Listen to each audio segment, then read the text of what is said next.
Set of करेंगे। देखो हमारे पास जीएसटी के रूप में 3 टाइप्स के होंगे आपके पास जीएसटी। फर्स्ट ऑफ ऑल हम ले लेते हैं IGST, integrated goods and service tax. दूसरा आपका होगा CGST, central government goods and service tax. तीसरा आपका होगा एसजीएसटी, या इसकी जगह आप लिख सकते हो यूटीजीएसटी। आ जाओ भी, बाहर नहीं खड़े होना। ये 3 टाइप के थे। अब हमने इसके बाद डिस्कस किया था कि इनपुट जीएसटी क्या है और आउटपुट जीएसटी क्या है। इनपुट कब होता है? जब हम बाय करते हैं गुड्स या सर्विस, अगर हम रिसीव कर रहे हैं उस केस में हम जीएसटी पे करते हैं। तो अगर हमने जीएसटी पे किया है वो हमारे लिए क्या है? इनपुट जीएसटी है। अगर हमने जीएसटी पे किया है तो ये हमारे लिए फ्यूचर में बेनिफिट लेकर के आ रहा है। फ्यूचर में हमारे लिए बेनिफिट होने की आ जाओ अंदर आ जाओ। Come in, good morning, good morning.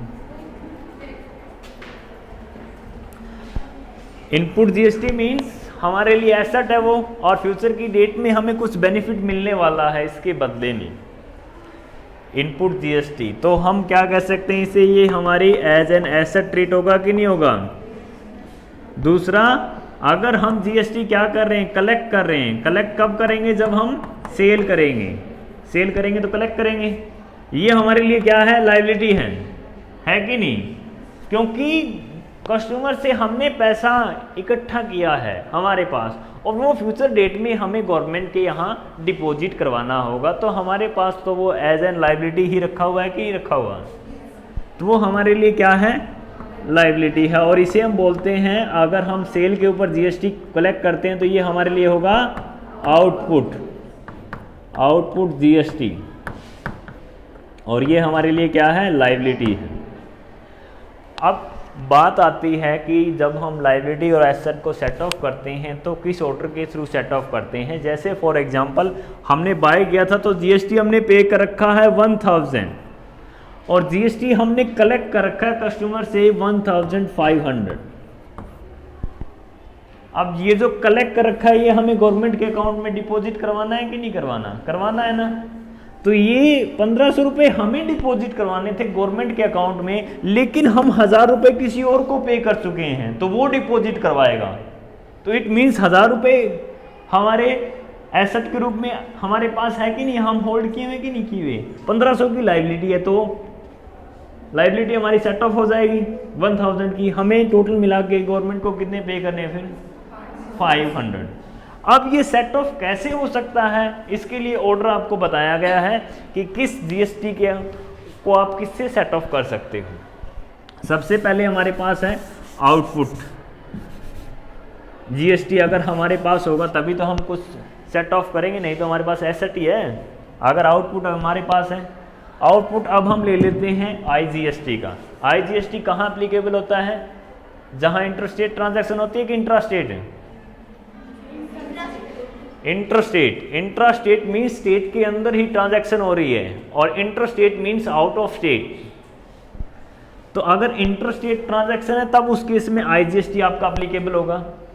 IGST applicable हुआ, आउटपुट के रूप में आपके पास आईजीएसटी है, तो आप सबसे पहले तो इस आउटपुट जीएसटी को सेट ऑफ करोगे इनपुट जीएसटी जो आपके पास आईजीएसटी में अवेलेबल है। इट मीन्स सबसे पहले आईजीएसटी सेट ऑफ किया जाएगा आईजीएसटी के ही इनपुट बैलेंस से।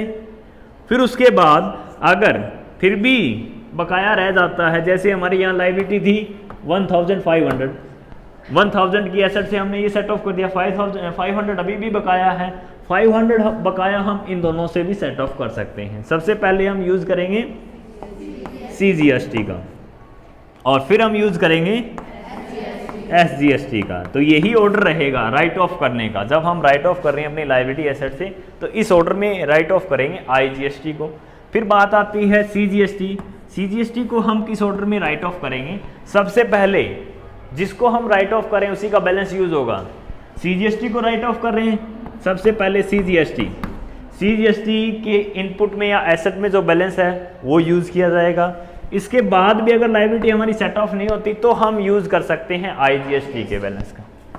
आईजीएसटी का अगर हमारे पास बैलेंस है तो उसका यूज किया जा सकता है। यहाँ पर मैं लिख देता हूँ इनपुट, और दोनों में इनपुट हम यूज कर सकते हैं, लेकिन एसजीएसटी से आप सेट ऑफ नहीं कर सकते इसको। नेक्स्ट था हमारा एसजीएसटी। एसजीएसटी इसी तरीके से सबसे पहले किससे सेट ऑफ होगा? एसजीएसटी से, और फिर उसके बाद भी अगर लायबिलिटी हमारी रह जाती है तो आईजीएसटी से। तो आईजीएसटी एक ऐसे लेवल का टैक्स है जो कि किसी भी टाइप के टैक्स से राइट ऑफ किया जा सकता है और किसी के राइट ऑफ के लिए यूज किया जा सकता है। बाकी ये दोनों अपने ही राइट ऑफ के लिए या फिर आईजीएसटी के राइट ऑफ के लिए। समझ गए? क्लियर है? अब नेक्स्ट टॉपिक हमारा कि कुछ एक ऐसी ट्रांजैक्शंस होती हैं जिनके ऊपर जीएसटी नहीं लगता। जैसे पहली ट्रांजैक्शन, अगर आप वेजेस या सैलरी पे कर रहे हो उस केस में आपको जीएसटी नहीं लगाना। जब भी आप वेजेस या सैलरी पे करोगे तो जीएसटी नहीं लगेगा। अगर आप फूड या बेवरेज बिल पे कर रहे हो, इट मीन्स आप रेस्टोरेंट बिल पे कर रहे हो, उस केस में नहीं सॉरी ये मिसअंडरस्टैंडिंग, ये दूसरी टाइप का केस है। Wages and salary, water bill, health insurance,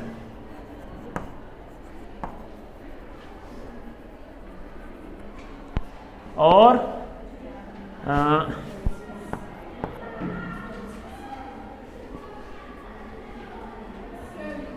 travelling expenses,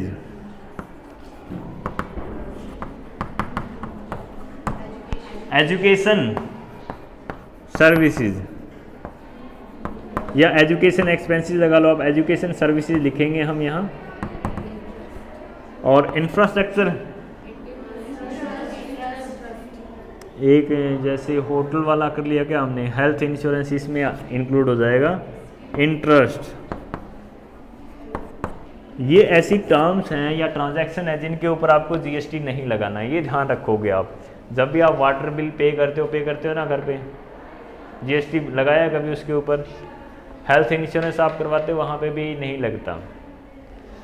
आप ट्रैवल करते हो, टिकट कटवाई है कभी रोडवेज में, जीएसटी लगता है वहाँ? लगता है? नहीं लगता। एजुकेशन सर्विसेज, आप फीस दे रहे हो, फीस की रसीद आपको दी गई है, वहाँ पे कहीं लिखा गया जीएसटी? नहीं लिखा गया ना। इंटरेस्ट, बैंक में आपकी डिपॉजिट के ऊपर आपको इंटरेस्ट मिलता है, क्या उस पर जीएसटी लगता है? नहीं लगता। आपने किसी को ब्याज पे दे रखे रुपए, आप जब उससे ब्याज लेते हो उस पर जीएसटी लगाते हो? तो ये कुछ एक आइटम ऐसी हैं जो हमें याद रखनी होगी जिनके ऊपर जीएसटी नहीं लगेगा। अब सेकंड जो ऑर्डर की हमारी आइटम है वो है ऐसी ट्रांजैक्शन जिनमें हम क्या कर देते हैं, जीएसटी को कॉस्ट मान लेते हैं। जीएसटी को हम गुड्स की कॉस्ट मानेंगे, अदरवाइज तो हम क्या मानते हैं, एसेट मान के अलग से दिखाते हैं। अब कुछ एक ऐसी ट्रांजैक्शन है जिसमें हम जीएसटी को गुड्स की ही कॉस्ट मानेंगे। वो कौन सी है? अगर आप सेल्फ यूज के लिए कुछ भी बाय करते हो, बिजनेस यूज के लिए नहीं, सेल्फ यूज के लिए कुछ भी बाय करते हो, वो आपकी कॉस्ट में ऐड होगा। अगर आप रीसेलिंग के लिए बाय करते हो उस केस में आपकी कॉस्ट नहीं बनता जीएसटी। कल हमने डिस्कस किया था लास्ट लेक्चर में ये। अब उसके बाद अगर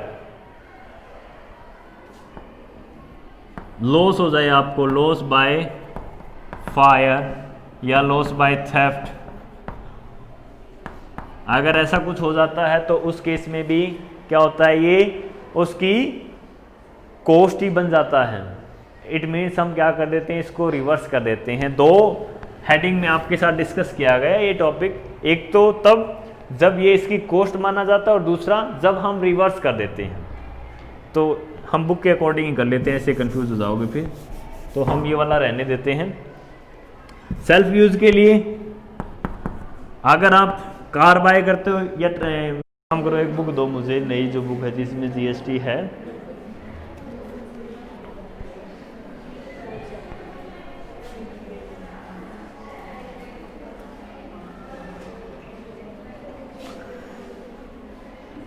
फ्री गिफ्ट टू स्टाफ, ये रह गया।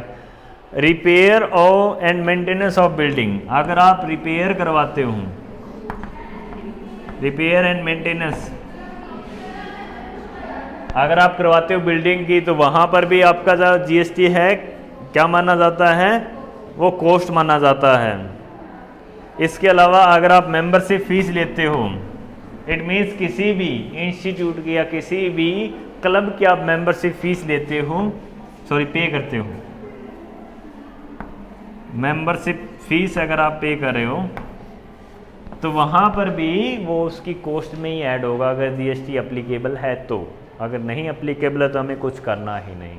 तो ये जो चीज़ें हैं वो आपको सिर्फ ये ध्यान में रखते हुए स्टडी करनी है कि ऐसी अगर कोई भी आपके पास आ जाए तो इनके ऊपर तो आपने लगानी नहीं। जैसे वेजेज अगर आप सैलरी पे कर रहे हो तो वहाँ तो आपने लगानी ही नहीं। और इलेक्ट्रिसिटी या वाटर हमारा कहाँ गया, वेजेज एंड सैलरी पे नहीं लगनी, electricity and water bill pay नहीं लगनी। इलेक्ट्रिसिटी हमने यहाँ इन्वॉल्व नहीं किया, हम कर लेते हैं, यहाँ पे भी नहीं लगनी।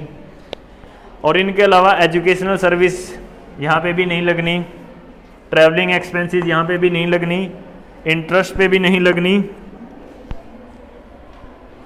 एक और रह गया हमारा इसकी जगह, ये हमारा इन्वॉल्व हुआ है इस कैटेगरी में, health insurance expenses.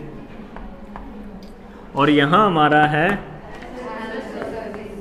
Health service, ना ऐसा कुछ नहीं है, supply of services, supply of services to government, फिर से बंद होगी क्या, गवर्नमेंट और एम्बेसीज। अब ये क्या बताता है हमें, अगर हम सप्लाई कर रहे हैं गवर्नमेंट को, जैसे हम गवर्नमेंट को सप्लाई कर रहे हैं ना, जैसे मैं गवर्नमेंट को सर्विसेज सप्लाई कर रहा हूँ, अपनी रेंडर कर रहा हूँ कि नहीं कर रहा हूँ, इट मीन्स गवर्नमेंट जो भी एम्प्लॉई है उनकी सैलरी देती है ना गवर्नमेंट, तो वहाँ पर सर्विसेज के बदले में भुगतान हुआ है, गवर्नमेंट सेवाएं ले रही है, लेकिन वहाँ पर जीएसटी एप्लीकेबल नहीं होता। इसी तरीके से जो गवर्नमेंट सर्विसेज लेती हैं किसी से भी, तो अगर गवर्नमेंट को हम सर्विसेज की सप्लाई करें तो वहाँ जीएसटी नहीं लगेगा। या किसी एम्बेसी को, गवर्नमेंट की एम्बेसी है, जैसे फॉरेन में हमारी एम्बेसियाँ होती हैं, फॉरेन कंट्रीज़ में इंडियन एम्बेसी जहाँ पे भी होगी, वहाँ पर अगर कोई सर्विस प्रोवाइड करवा रहा है तो वहाँ उस सर्विस के बदले में जो पेमेंट उसे मिल रही है उस पर जीएसटी नहीं लगेगा। तो ये हमारी ऐसी ट्रांजैक्शन है जिस पे जीएसटी लगाना ही नहीं हमें। ये ऐसी है जहाँ पर कॉस्ट बन जाएगी, जीएसटी लगेगा लेकिन कॉस्ट माना जाएगा वो। बेसिकली आपको क्या ध्यान में रखना है, सेल्फ यूज, सेल्फ यूज के लिए ही है। देखो सेल्फ यूज, अगर आप बिजनेसमैन पर्सनल यूज के लिए कुछ भी बाय करता है, जीएसटी उसी की कॉस्ट माना जाएगा।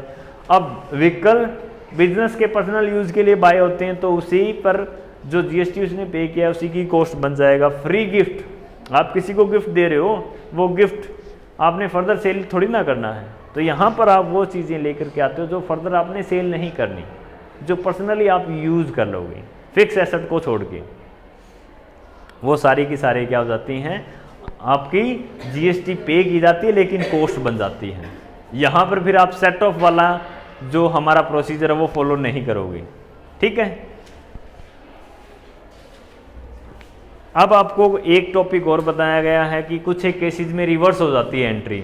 जैसे आपने परचेज किया,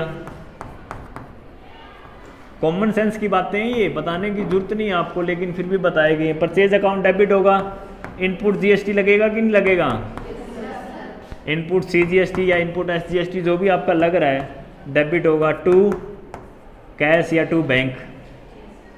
जब परचेज रिटर्न होगा एंट्री इसकी रिवर्स होगी तो उसमें भी रिवर्स हो जाएगी।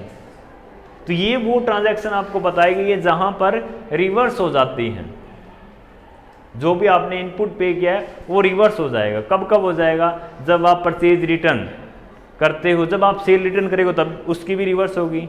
जब ड्राइंग कर लेगा, जो हमारा बिजनेसमैन है गुड्स की अगर ड्राइंग कर लेगा तो यहाँ पे परचेज की रिवर्स एंट्री होगी कि नहीं होगी, तो वहाँ पर भी रिवर्स हो जाएगी जीएसटी। अगर लॉस हो जाए, लॉस बाय फायर या लॉस बाय थेफ्ट हो जाए आपका, तो वहाँ पर भी रिवर्स हो जाएगी, क्योंकि वो तो हम सेल ही नहीं करें। मेन कंसेप्ट आपने ध्यान में रखना है, ये चीज़ें तो आपको याद रखनी होगी कि जीएसटी यहाँ पर लगता नहीं। ये चीज़ें आप कैसे याद रखोगे, जहाँ पर हम फर्दर सेल नहीं करते, पर्सनली यूज़ करते हैं। और ये चीज़ें आप कैसे याद रखोगे, जहाँ पर रिवर्स एंट्रियाँ हो जाती हैं। अगर सेल करते हैं हम, सेल रिटर्न होगी तो रिवर्स एंट्री होती है कि नहीं होती, परचेज हम करते हैं, परचेज रिटर्न होगी तो रिवर्स एंट्री होगी। तो यहाँ पर रिवर्सल हो जाता है, जो भी आपने जीएसटी पे किया उसकी रिवर्स एंट्री हो जाती है। इसी तरीके से लॉस जब हो जाता है तो परचेज की रिवर्स एंट्री हो जाती है, परचेज क्रेडिट हो जाता है, तो वहाँ पर उसके साथ साथ जीएसटी भी क्रेडिट हो जाएगा। अब इस पे बेस्ड जनरल एंट्रियाँ कैसे हम करेंगे ये आपके साथ डिस्कस कर लेते हैं। सबसे पहले आपको ये पता होना चाहिए कि जीएसटी कौन सा लगेगा किस ट्रांजैक्शन के ऊपर। तो आपने आइडेंटिफाई सबसे पहले क्या करना है, इंट्रास्टेट ट्रांजैक्शन है कि इंट्रास्टेट, ये आपने आइडेंटिफाई कर लेना है। तो इसमें फर्स्ट क्वेश्चन में सिर्फ इंट्रास्टेट की दी गई होगी मेरे ख्याल से, हम फर्स्ट क्वेश्चन नहीं करेंगे। फर्स्ट इंट्रास्टेट दे रखी है सिर्फ और सिर्फ, उसके बाद हमें दे रखी है intrastate with in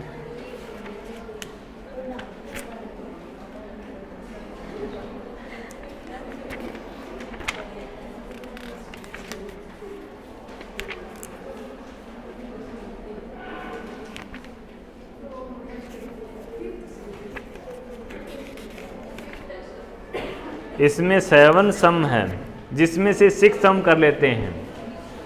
question number 6 देखो आप,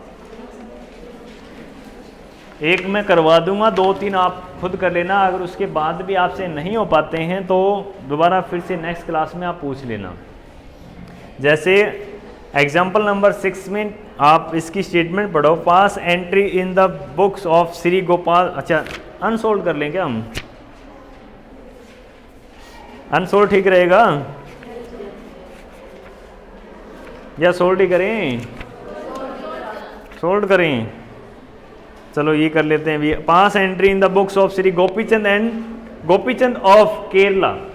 गोपीचंद कहाँ का रहने वाला है, केरला का। Assuming CGST at the rate of 9% and SGST at the rate of 9%।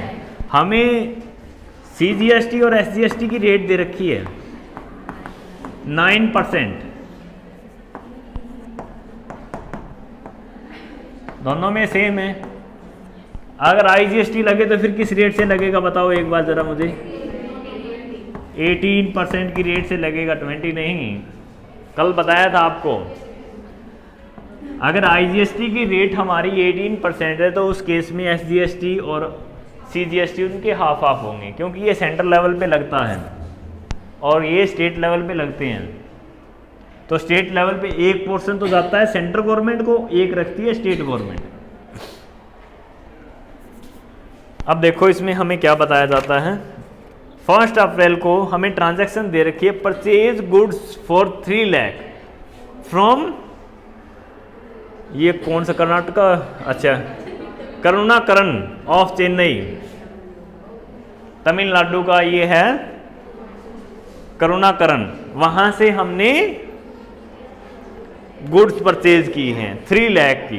Entry हम क्या करेंगे, शाबाश बताओ। 1 अप्रैल को आपने आगे उसमें नहीं देखना। 1 अप्रैल को, ये ईयर कौन सा है, 2018,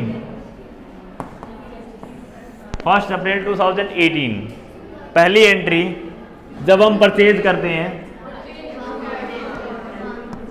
अब तक हम करते आए हैं purchase account debit 3 lakh to, अब इसमें क्या बताया गया, हमने कैश परचेज की है कि कैश परचेज नहीं की, हमने क्रेडिट परचेज की है करुणाकरण से।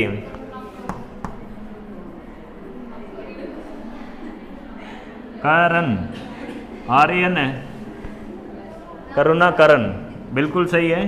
करुणाकरण से हमने 3 लाख की परचेज की है। क्रेडिट परचेज के लिए अब तक हम ये एंट्री करते आए हैं, लेकिन अगर जीएसटी में इन्वॉल्व हो तब ये एंट्री कैसे होगी, ये हमारे साथ इस चैप्टर में डिस्कस की गई है। अगर इसमें जीएसटी लगेगा, जीएसटी तो लगना ही है, किस रेट से लगेगा, ये केरला का है। कौन है केरला का, जो बिजनेस कर रहा है, गोपीचंद, गोपीचंद कर रहा है बिजनेस, और करुणाकरण से बाय किए वो कहाँ का है, तमिलनाडु का। चेन्नई तमिलनाडु का है वो, तो इंटरस्टेट हुई कि इंट्रास्टेट? पहले ट्रांजैक्शन हमें ये आइडेंटिफाई करनी होगी, इंटरस्टेट, क्योंकि आउट ऑफ स्टेट हुई है। इंटरस्टेट के केस में कौन सा लगता है? IGST। IGST फिर किस रेट से लगेगा? 18%। 18% किसका निकालोगे? 3 लाख का 18% आ जाएगा आपका 54,000। 54,000 आपको GST पे करना है कि कलेक्ट करना है? पे करना है। आप परचेज कर रहे हो तो पे जब आप करोगे तो आपके लिए एसेट क्रिएट हो रही है कि लायबिलिटी? एसेट। एसेट जब भी हमारे इंक्रीज होती है क्या करते हैं उन्हें? डेबिट। तो हम क्या करने जा रहे हैं अब? IGST इनपुट, पहले लिख देंगे इनपुट, कोई बात नहीं। इनपुट IGST अकाउंट आपका डेबिट हो जाएगा किस अमाउंट से? 54,000 से टू करुणाकरण, तो करुणाकरण अकाउंट। टोटल कितना? 3,54,000 हमें करुणाकरण को पे करने हैं फ्यूचर की किसी डेट में। ये हमारा डेटर बन रहा है कि क्रेडिटर? ये हमारा डेटर बन रहा है कि क्रेडिटर? क्रेडिटर। तो ये भी आपको ध्यान होना चाहिए। पहली एंट्री आ गई समझ में? नेक्स्ट अब देखो 3 अप्रैल को purchase goods for 50,000 from Ghanshyam of, ये कहाँ का है? अर्नाकुलम।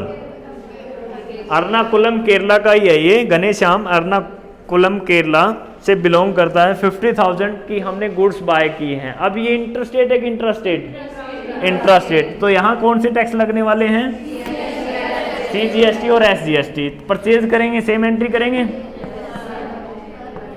परचेज अकाउंट डेबिट होगा 50,000।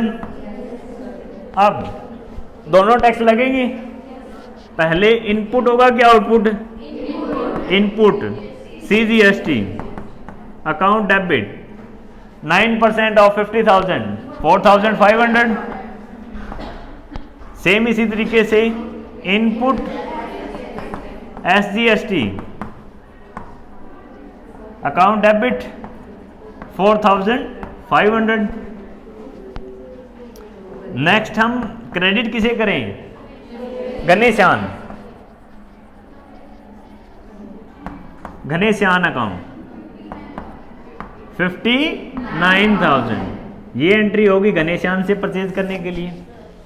नेक्स्ट ट्रांजैक्शन देखो, sold goods costing 80,000 to Naidu of Hyderabad, ये तेलंगाना का है, at a profit of 25% on cost less trade discount 10%। हमें क्या करनी है?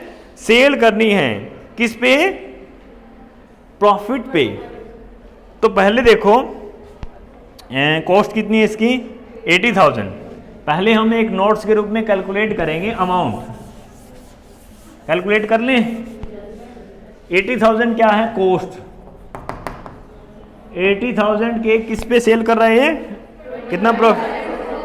25%। 80,000 का 25% कितना होगा? 20,000। 20,000 इसमें ऐड हो जाएगा।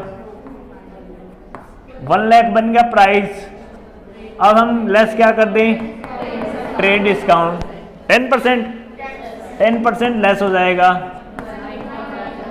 90,000। अब हम सेल कर रहे हैं, हैदराबाद का रहने वाला है, कौन है ये? नायडू हैदराबाद का रहने वाला है, उसे हम सेल कर रहे हैं। तो क्रेडिट सेल कर रहे हैं, नायडू का नाम लिखा जाएगा। नायडू अकाउंट क्या होगा? नायडू अकाउंट डेबिट होगा। क्यों हो रहा है पता ही है ना? अच्छा, अब 90,000 से हम डेबिट तब करते जब जीएसटी इन्वॉल्व ना होता, है ना। अब सेल हम कर रहे हैं तो कलेक्ट करेंगे, जीएसटी कलेक्ट करना हमें। जब कलेक्ट करेंगे तो हमारी लायबिलिटी होगी। लायबिलिटी हमेशा क्रेडिट होती है। अब देखो 90,000 के ऊपर लायबिलिटी हमारी कितनी हम कलेक्ट कर रहे हैं। 90,000 का ये हैदराबाद है जो कि तेलंगाना में है।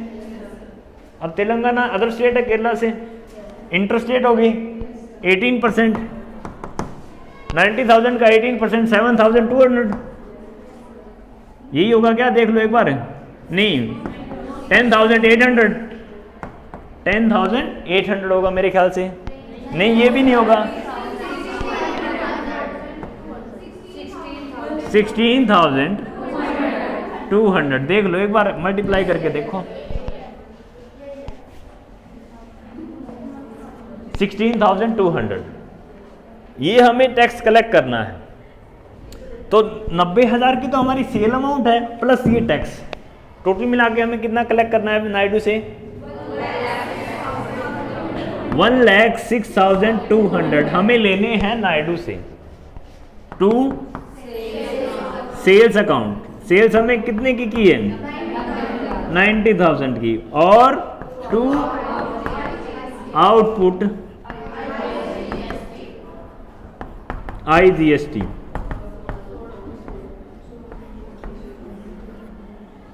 ये एंट्री हो जाएगी सेल करने के लिए नायडू को, ठीक है।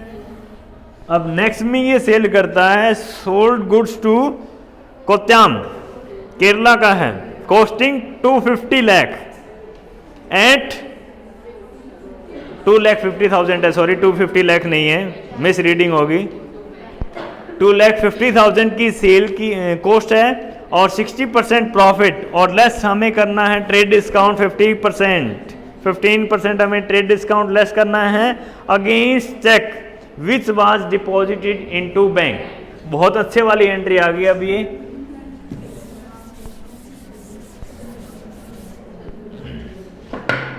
सबसे पहले तो कॉस्ट हमारी कितनी है, 2,50,000, ऐड क्या कर दें, प्रॉफिट, इसका 60% अगर हम निकाल लेंगे 1,50,000, 1,50,000 प्रॉफिट होगा, टोटल हो गया इसका 4 लाख,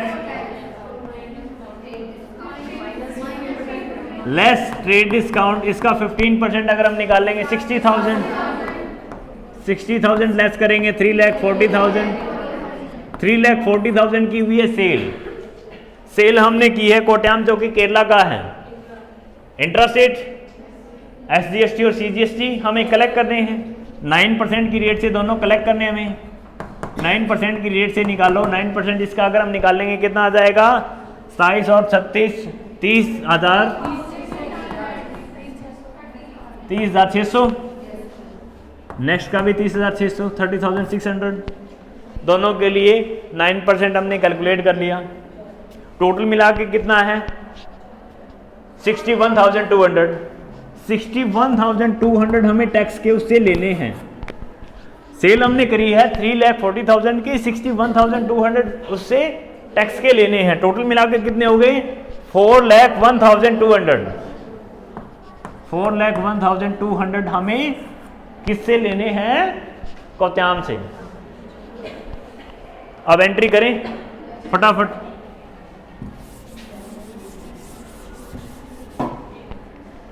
स्पेलिंग देखो भी कोत्याम की क्या है, कोत्याम बिल्कुल ठीक है जो माइंड में, अरे याद है अब इतनी यहां नहीं करनी। एक और चीज जो आप नोट करके, अब तो फिर ध्यान बुक में ही है, चेक रिसीव हुआ है हमें, बैंक में डिपॉजिट है इमीडिएटली, तो जब भी चेक रिसीव होता है और बैंक में डिपॉजिट कर देते हैं हम क्या लिखते हैं, बैंक अकाउंट डेबिट लिखते हैं ना। बैंक में कितने जाएंगे पैसे, 4,01,200, ठीक है। टू सेल्स हमने की है, सेल्स अकाउंट हमने की है, सेल्स कितना किया है 3,40,000, 3,40,000 हमने सेल की है, टू आउटपुट CGST और टू आउटपुट SGST 30,600, दोनों ही केस में ये हमारी एंट्री होगी जब हमने कोत्याम को सेल की है केरला वासी को। Advertisement charges of 8,000 paid in cash अब हमने एक्सपेंसेस पे किए हैं, एडवर्टीजमेंट एक्सपेंसेस 8000। अब क्या एडवर्टीजमेंट आपका ऐसा एक्सपेंसेस है जिस पे जीएसटी नहीं लगती? याद आ रहा हो तो आपको वो 6 आइटमें आपको याद रखनी होंगी जिनके ऊपर जीएसटी नहीं लगता। सैलरी एंड वेजेस के ऊपर नहीं लगता, इंटरेस्ट के ऊपर नहीं लगता और ट्रैवलिंग एक्सपेंसेस के ऊपर नहीं लगता। एडवर्टीजमेंट पे तो लगता है तो हम लगा दें। तो ये वाली एंट्री हम यहाँ कर लेते हैं, एडवर्टीजमेंट एक्सपेंसेस। डेबिट करेंगे क्रेडिट करें? क्यों कर रहे हैं डेबिट? नॉमिनल नेचर का अकाउंट है, एक्सपेंसेस है तो डेबिट होगा 8000। अब एक्सपेंसेस हम पे करते हैं तो जीएसटी पे करेंगे कि कलेक्ट करेंगे? पे करेंगे। तो इनपुट होगा कि आउटपुट? इनपुट। अच्छा आप बताओ एसजीएसटी की सीजीएसटी? दोनों।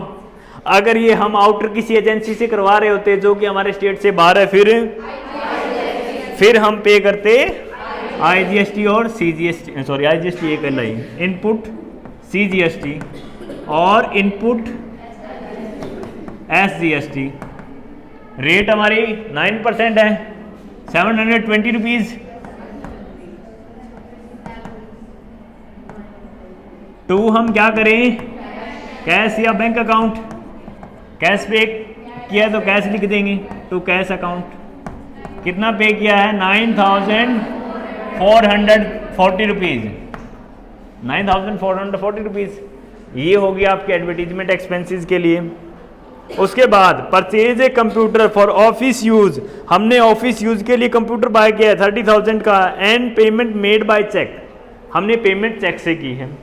कंप्यूटर पे करते हैं तो जीएसटी पे करेंगे कि नहीं पे करेंगे? करेंगे। लेकिन अगर कार पे कर रहे होते तो नहीं करते। अच्छा अब यहाँ थोड़ी सी जगह और निकालनी होगी हमें, इसके साइड में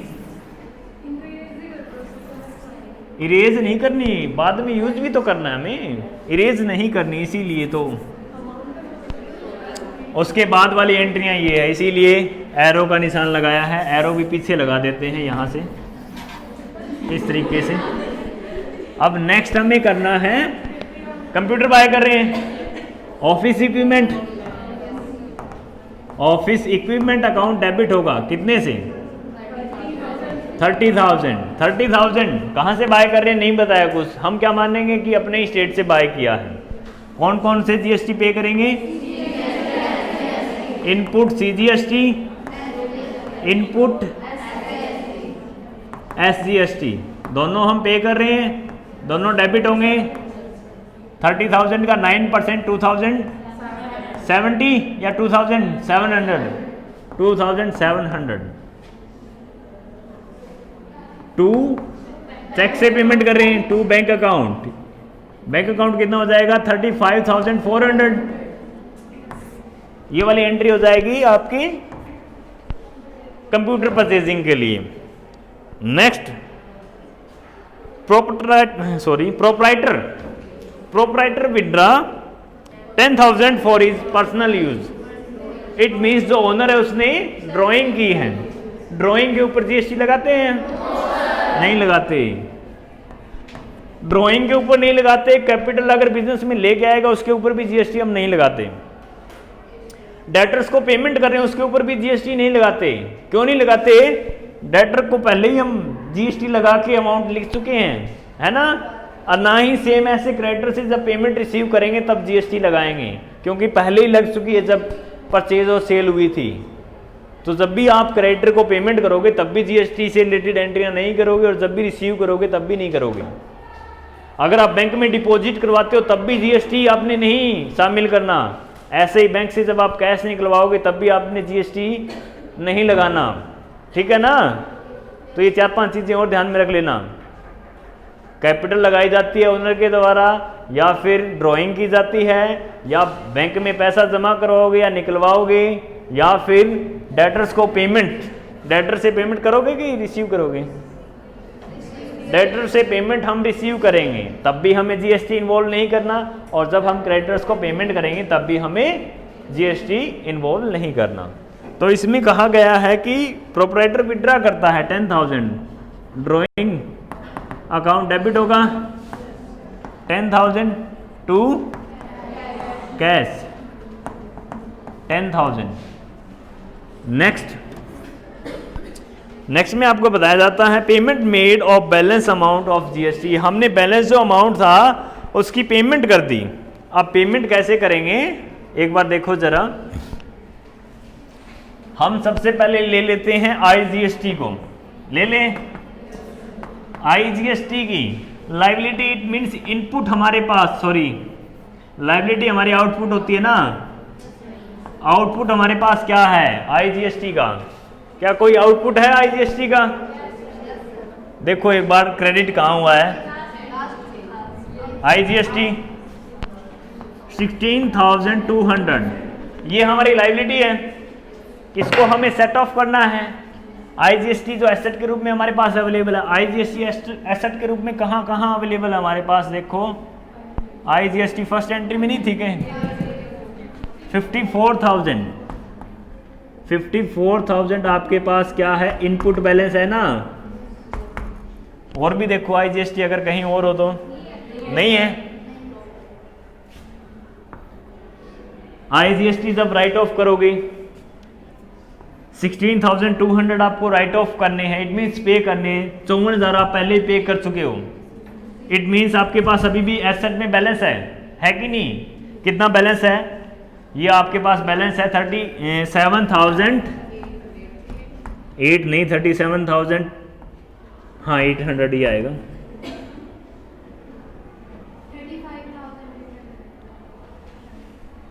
एक बार देखो 7 और 6 13, ठीक है।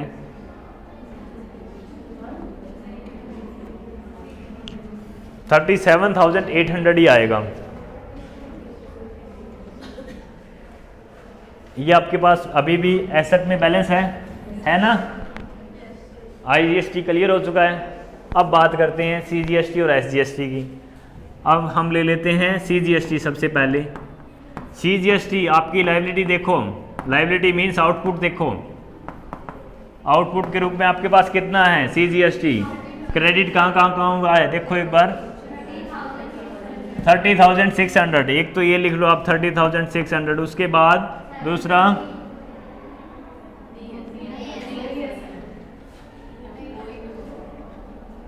नहीं है। अब देखो इनपुट कितना आपके पास कितना है, यहां से स्टार्ट कर ले। ये है 720 प्लस 4,500 प्लस 2,700 4,500 और 2,700, ये आपके हो गए 7,200 और 7,920 रुपीज़। 7,920 रुपीज़ आपके पास टोटल बैलेंस आ जाता है सीजीएसटी का।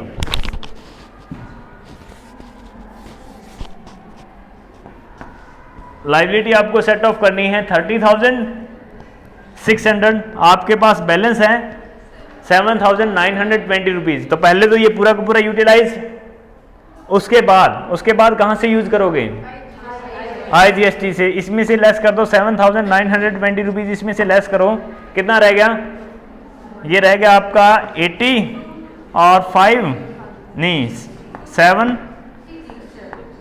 6 and 2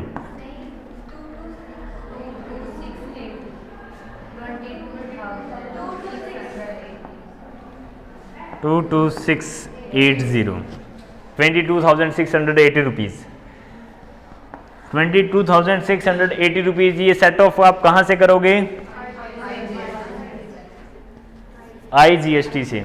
आईजीएसटी से जब आप सेट ऑफ करोगे, आईजीएसटी में बैलेंस कितना रह गया 180, तो ये रह गया और इसके बाद आपका रह गया 16,180 रुपीज़ बैलेंस रह गया आईजीएसटी में। अब सेम ही इसका बनेगा क्योंकि एसजीएसटी और सीजीएसटी सेम है, सेम अमाउंट यहाँ रहेगा। आपके पास आईजीएसटी में बैलेंस कितना है 16,180 रुपीज़। तो आपको पेमेंट कितनी करनी है इसमें से, अगर आप ये वैल्यू लेस कर दो तो वो आपको पेमेंट करनी है। आपको पेमेंट करनी है 180, अगर इसमें से लेस करते हैं 500 और 6,500। आपको टोटल मिला के जीएसटी के रूप में पे करना है 6500। अब एंट्रियां कैसे करोगे सेट ऑफ करने के लिए, ये भी बताया गया होगा आपको बुक्स में, या आपकी बुक में इन्वॉल्व नहीं है ये है। सबसे पहले हमने क्या किया है, आईजीएसटी को सेट ऑफ किया है। एंट्री क्या करोगे आईजीएसटी के लिए, आउटपुट आईजीएसटी अकाउंट आपका क्या होगा, डेबिट। अब आप आउटपुट कितना यूज करोगे, जितना आपका 16,200। हाँ बोलो बिल्कुल, नॉट इनफ स्पेस, ये भी प्रॉब्लम है, जो मेन टॉपिक है वो तो हुआ ही नहीं। नो बैटरी लो होगी, स्पेस नहीं। आउटपुट आईजीएसटी हमें राइट ऑफ करना है 16,200 का। अब इनपुट यूज करें इसका, to input IGST amount same 16,200, ये एंट्री होगी सेट ऑफ, हमने आईजीएसटी कर दिया। अब उसके बाद हम सीजीएसटी सेट ऑफ करने जा रहे हैं। आउटपुट सीजीएसटी अकाउंट डेबिट होगा कितने अमाउंट से, 30,600, क्योंकि आउटपुट का बैलेंस हमारे पास इतना है। टू अब हम क्या करें, to input CGST, input CGST हमारा कितना है 7,920 रुपीज, ये हमने फुली यूटिलाइज कर लिया। उसके बाद टू इनपुट आईजीएसटी, यहां हम यूज कर लेंगे पूरा का पूरा 22,680 रुपीज। सीजीएसटी तो हमारा कंप्लीटली राइट ऑफ हो गया। अब उसके बाद नेक्स्ट एंट्री एसजीएसटी के लिए, आउटपुट एसजीएसटी अकाउंट डेबिट कितना 30,600, टू इनपुट एसजीएसटी अमाउंट कितना है 7,920 रुपीज, यही होगा इसमें भी। टू अब आईजीएसटी में हमारे पास बैलेंस कितना है, टू इनपुट आईजीएसटी 16,180 रुपीज, 15,120 ये बैलेंस है। तो ये बैलेंस आप कैलकुलेट कर लोगे, कैलकुलेटर की मदद से हो जाएगा। एंट्री आपने ये करनी है, लेकिन अभी भी देखो पेमेंट नहीं हुई ना, पेमेंट नहीं हुई। 30,600 थी आपकी लाइबिलिटी, पेमेंट कितनी हुई है, एडजस्ट कितने हुए हैं 22,000 समथिंग एडजस्ट हुए हैं। तो बाकी जो हमारी पेमेंट रहेगी वो हमें करनी है।